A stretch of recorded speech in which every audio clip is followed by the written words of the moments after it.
Mi nombre es Alfredo Fernández y tengo 20 minutos para hablarles sobre el informe pericial de una forma explícita aplicado a los temas que actualmente estamos tratando, como es el maltrato animal.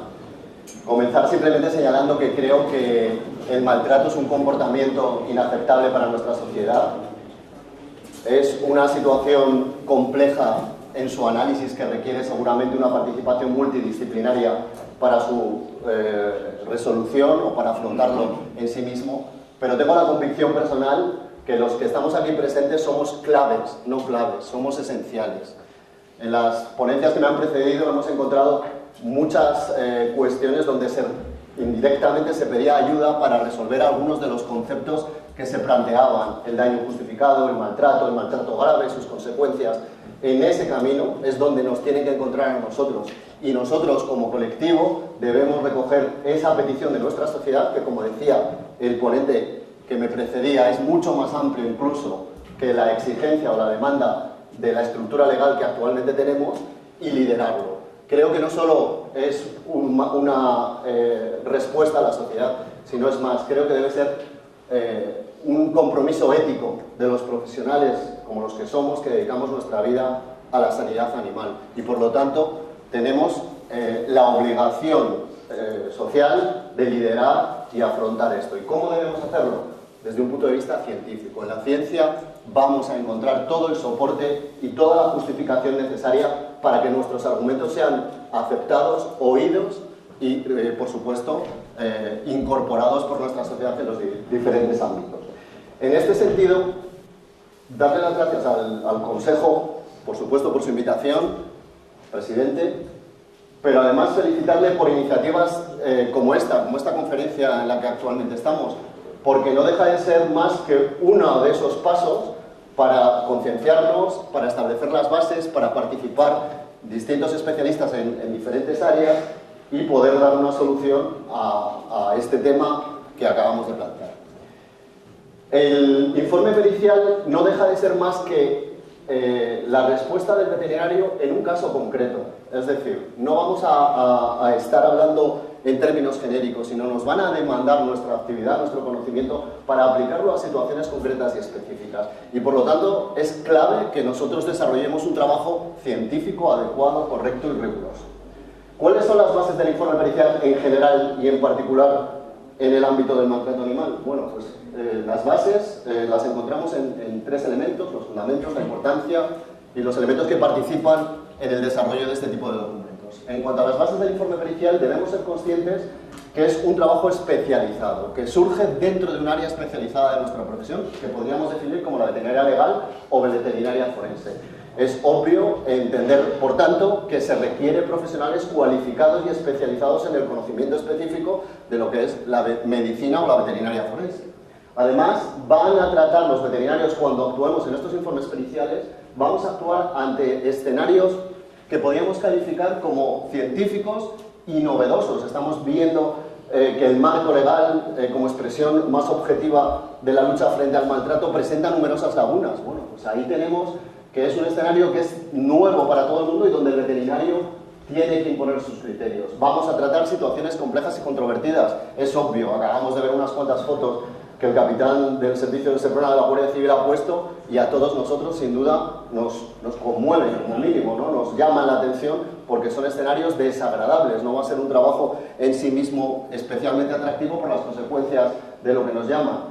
Además, habrá intereses contrapuestos, es decir, habrá que imponer determinados criterios del bien frente a situaciones donde habrá afectados en contra de las valoraciones que nosotros hagamos. Tenemos que fundamentarla básicamente en elementos de naturaleza científica, y además es particularmente importante el informe pericial porque acabará, el veterinario que actúe dentro del área de la veterinaria legal y forense acabará constituyéndose como una ciencia que podríamos calificar como auxiliar a la administración de justicia.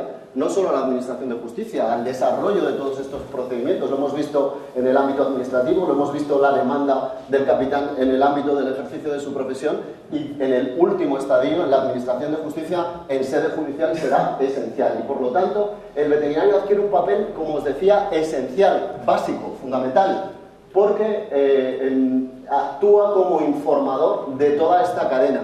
Y a modo de ejemplo, aquí no sé si se ve, a modo de ejemplo, deciros una cosa, y por mi experiencia personal, además tengo la convicción plena de ello.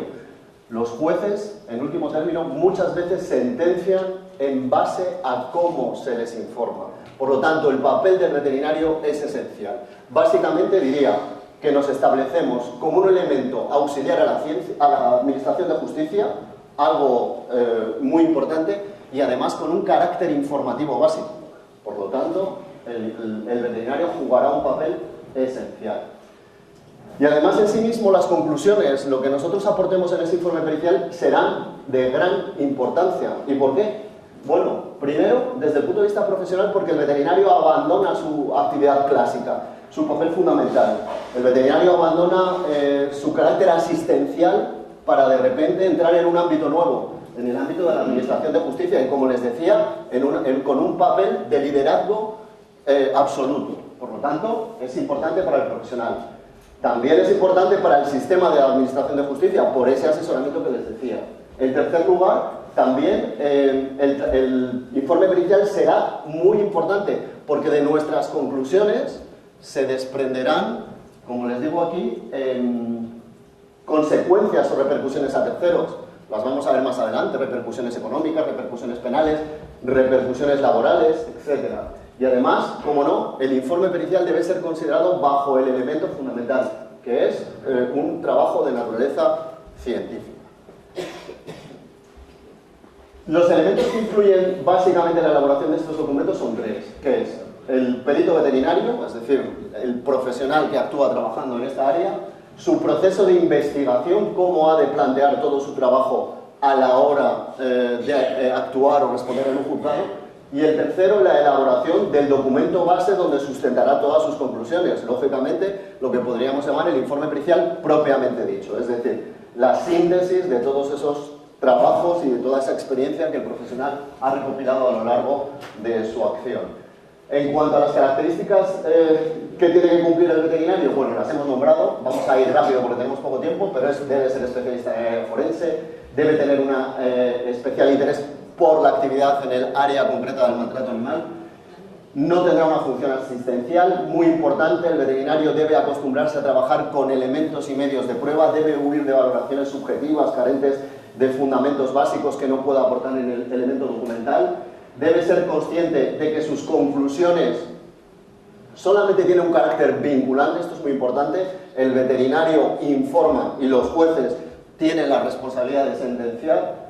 El trabajo pericial es un trabajo complejo que requerirá investigación, análisis, elaboración del dictamen y lo último, siempre acudir a la declaración en sede judicial. Es un trabajo altamente especializado y muy cualificado y yo además a estos calificativos uniría el de exigente por todas estas cuestiones que les digo.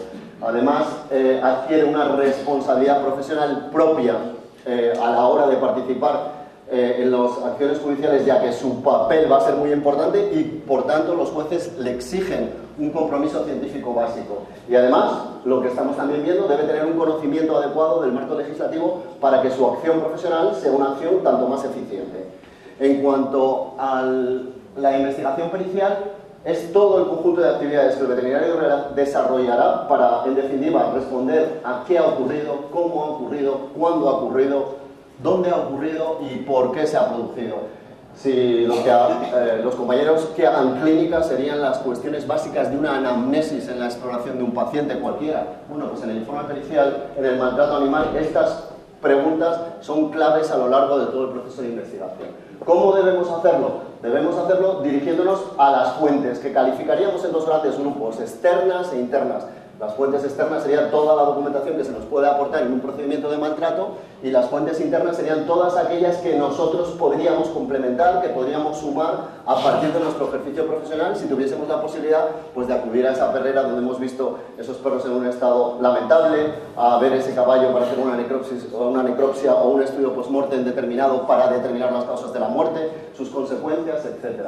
Estudiaremos o crearemos hipótesis de trabajo exactamente igual que se hace en un trabajo científico que trataremos de justificar, de comprobar su veracidad hasta el momento que nos dé o nos permita evita alcanzar unas conclusiones que deben ser claras, objetivas y específicas y sobre todo conclusiones resolutivas, porque nos llaman para informar, para colaborar, para dar luz a lo que ha ocurrido y por lo tanto el proceso de investigación debe ser fundamental. En el caso concreto, esta imagen es particularmente importante en el caso del maltrato, porque en ella, de estos informes periciales, concretamos cómo entendemos se debería formular o se debería realizar este tipo de trabajos. Básicamente, en la parte de consideraciones generales, que más adelante les explicaré, deberíamos incluir cuál es la tipología del maltrato, qué características hemos observado, qué indicadores de maltrato hemos encontrado en el entorno de trabajo donde nos hemos desplazado, cuál ha sido la intensidad del maltrato que hemos valorado, cuáles son la gravedad y la extensión de las lesiones asociadas al maltrato de los animales o animal que ha sido objeto del mismo y definir, muy importante, qué patrones lesionales nos hemos encontrado. Patrones lesionales que por principio definiremos como patrones lesionales no accidentales, ya que debemos diferenciar que su origen tiene que ser un origen causado por acción o omisión o de forma negligente por un individuo. En cuanto a la tipología, a grosso modo, hablaremos en el informe pericial de tres tipos de maltrato. El maltrato activo, omisivo o negligente. El maltrato activo es aquel que se ejerce de forma voluntaria, como el propio término dice, de forma activa por alguien, por ejemplo un traumatismo en el momento de causar un golpe o una lesión.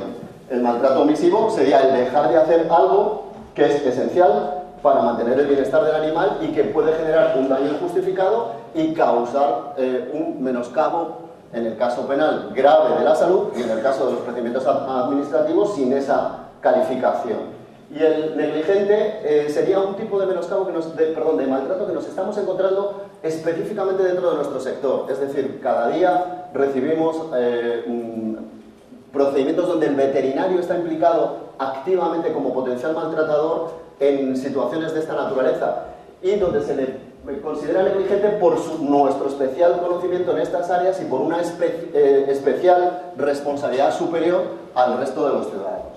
Con respecto a las características del maltrato, elementos fundamentales que deberemos incorporar en nuestro informe pericial, nos encontramos con el maltrato físico, que serían lesiones fundamentalmente de tipo corporal, el maltrato psicológico, trastornos del tipo de comportamiento y el sexual, que tiene, como hemos visto también en la excelente exposición que nos ha hecho el capitán de la Guardia Civil, que tiene un trato particular por el agravamiento desde el punto de vista penal en nuestra legislación.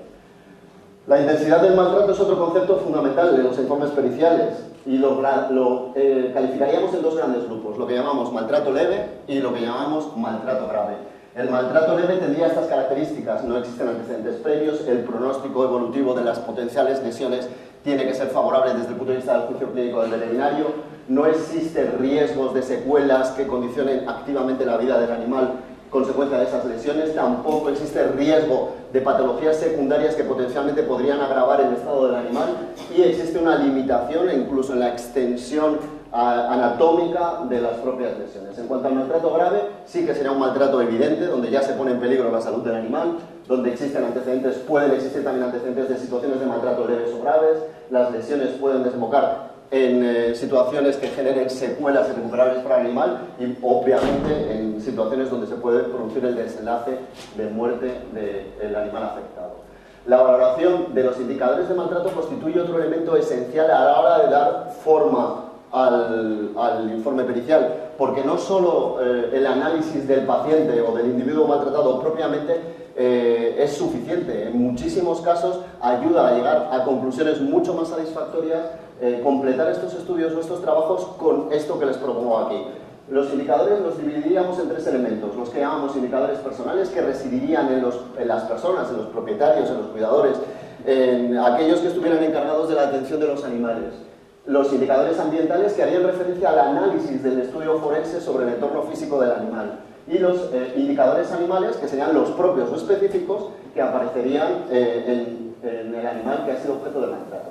En cuanto a los indicadores personales, traigo los más importantes que podríamos encontrar. Normalmente, cuando hablamos con personas potencialmente maltratadoras, suelen cumplir una serie de características como la que aquí les expongo. Los primeros suelen ser, podemos encontrarnos con regímenes de disciplina excesivamente autoritarios, nos podemos encontrar con ausencia de explicaciones objetivas durante la anamnesis o la exploración clínica que no explican qué es lo que ha ocurrido, descripciones ilógicas que no concuerdan con los cursos patogénicos de las enfermedades o de las lesiones que nos encontramos, desinterés por la intensidad o gravedad de las patologías que presentan los animales, ocultar situaciones patológicas en el curso de una exploración, recoger referencias negativas sobre la situación de los animales, mostrar despreocupación sobre estados de higiene y salud general del animal, desinterés por el estado del entorno y de las condiciones medioambientales en las cuales se relaciona el animal, interés por determinadas capacidades, llamémoslo así, de los animales, es decir, muestran desinterés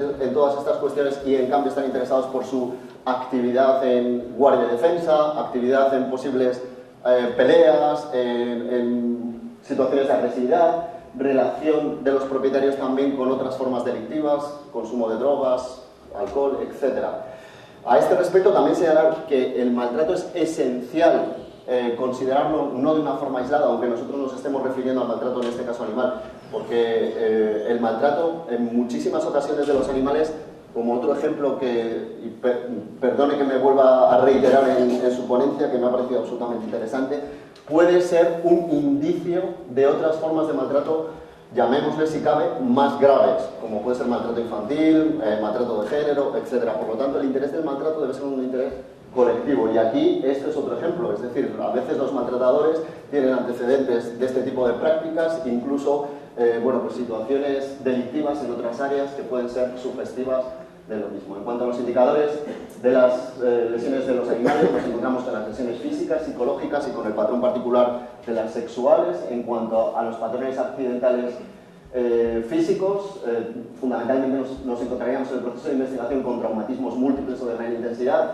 lesiones cutáneas en diferentes regiones corporales, periodos cicatriciales en fases curativas diferentes, es decir, concurrirían lesiones distintas que se habrían efectuado en tiempos distintos y por lo tanto en fases diferentes evolutivas, presencia de quemaduras también diversas y de etiologías diversas. Antes teníamos también una foto de esta situación, heridas, magulladuras y o hematomas en un mismo paciente, identificación de lesiones por mordeduras en distintas áreas, pérdidas de sentidos u órganos completos, aquí las mutilaciones. Luego me gustaría debatir aspectos como las cortectomías, si se considera maltrato grave, no grave, penal, no penal, etc.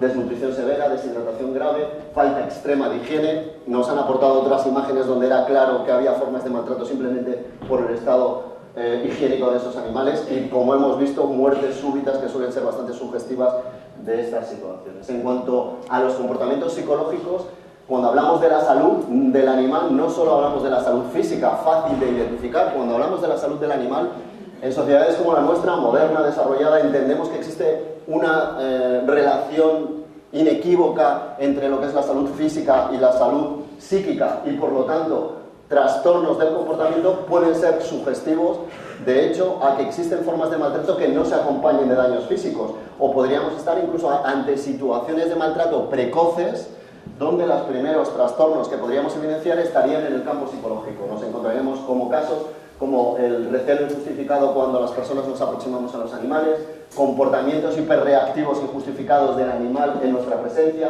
identificación de estereotipias, comportamientos repetitivos que no te aportan ningún beneficio para el animal, presencia de agresividad reactiva no explicable, comportamientos autolesionales, automutilaciones. Quizás esta estaría muy relacionada a las estereotipias, pero en cualquier caso también por su importancia me gusta incluirla en un apartado único. Comportamientos insumisos justificados, vocalizaciones excesivas, micciones y defecaciones inapropiadas pueden ser signos de este tipo de situaciones. En cuanto a los indicadores del entorno, como les decía, el análisis forense por principio no solo se ha de circunscribir, por principio científico y técnico, no solo se hace de circunscribir al paciente, sino que el análisis forense debe ser mucho más completo. Y el estudio del entorno es clave y básico para avanzar en las conclusiones de un informe pericial. Así que tendríamos que observar, bueno, pues indicadores del entorno de posibles situaciones de maltrato serían ambientes descuidados, escenarios sin condiciones básicas de higiene, ausencias de fuentes de agua y de alimentos, identificación de situaciones con temperaturas inadecuadas por exceso o por defecto, limitaciones de espacio y movilidad, defectos de la ventilación, exposiciones injustificadas al sol y al frío, presencia de humedades, hacinamiento, existencia de parásitos o insectos en áreas determinadas o alimentos en mal estado. Si recuerdan, también en las ponencias de los dos ponentes anteriores, existían unas tablas donde prácticamente se hablaba de condiciones de esta naturaleza relacionándolas con aspectos muy claros y definidos del maltrato, y de ahí la importancia del veterinario para cuantificar si un animal en pastoreo está al sol puede ser una práctica normal o puede ser una condición de maltrato. Si privar a un animal de alimento puede ser una práctica de bienestar animal, porque ese animal, esa mascota, puede estar obesa y está en un plan dietético donde se le tiene que restringir la dieta, o por el contrario, esa restricción de alimento podría ser una forma de maltrato. Esas respuestas, insisto, únicamente pueden ser dadas por el colectivo profesional veterinario, ya que no existe otro profesional capaz de al menos dar una aproximación ajustada a esas condiciones. La análisis y extensión del maltrato es otro elemento fundamental en el informe pericial. Así debemos hablar de la probabilidad de maltrato, es decir, con qué cronicidad se produce, con qué frecuencia incide, y la valoración de la accesibilidad del potencial maltratador al animal o los animales, y la evaluación de la gravedad del mismo, la identificación de las lesiones y la vulnerabilidad del animal. Perdonen de nuevo que me remita a cuestiones anteriores. Me quedan 2 minutos, tengo que ir a toda pastilla. Perdón. La vulnerabilidad, hablábamos de si el entrenamiento de los galgos puede ser una práctica de maltrato o no. Identificación y vulnerabilidad. Y en las ponencias yo he echado de menos, se lo comentaba al presidente a mi lado, que lo fundamental, se hablaba de la velocidad, del tipo de tracción, de los kilómetros, de la temperatura medioambiental, y nadie había aportado el estado de salud individual del animal, que para nosotros debería ser lo primero. ¿Qué es lo más importante? La condición física de ese paciente, de ese animal. Debería recibir una evaluación clínica previa para saber primero si es apto o no es apto para la actividad, y luego analizaríamos si la actividad en su conjunto, frecuencia, tiempo, exposición, etcétera, es aplicable a ese paciente. Por lo tanto, el informe pericial, en el caso concreto, tiene que definir todos estos aspectos, porque hace un estudio ad hoc, un estudio específico. Indicadores no accidentales, bueno, de patrones lesionales no accidentales, traumatismos, politraumatismos. Creo que la ponencia, de todas formas, se graba y está para todos ustedes, así que voy a ir un poco más rápido, ¿vale? Ahí lo tienen, todas las... luego lo explicamos, en la nube, ¿no? ¿O dónde va a estar? Bueno, luego lo explicamos, es que no tengo tiempo. Informe pericial. Hemos visto hasta ahora varios elementos muy importantes. Si nos queremos dedicar como profesionales a hacer un informe pericial, debemos tener unas aptitudes previas, o debemos trabajar en pro de esas aptitudes, especializarnos en el área forense, especializarnos en ese ámbito concreto del maltrato animal, que es un ámbito que tiene sus peculiaridades. Debemos desarrollar un proceso de investigación estructurado y reglado, donde tenemos que analizar elementos sustanciales para determinar si hay maltrato o no hay maltrato, y para determinar cuál es la gravedad del maltrato y sus consecuencias, es decir, tendríamos que estructurarlo, y además eso lo tendremos que plasmar por escrito, y además lo tendremos que exponer normalmente en sede judicial.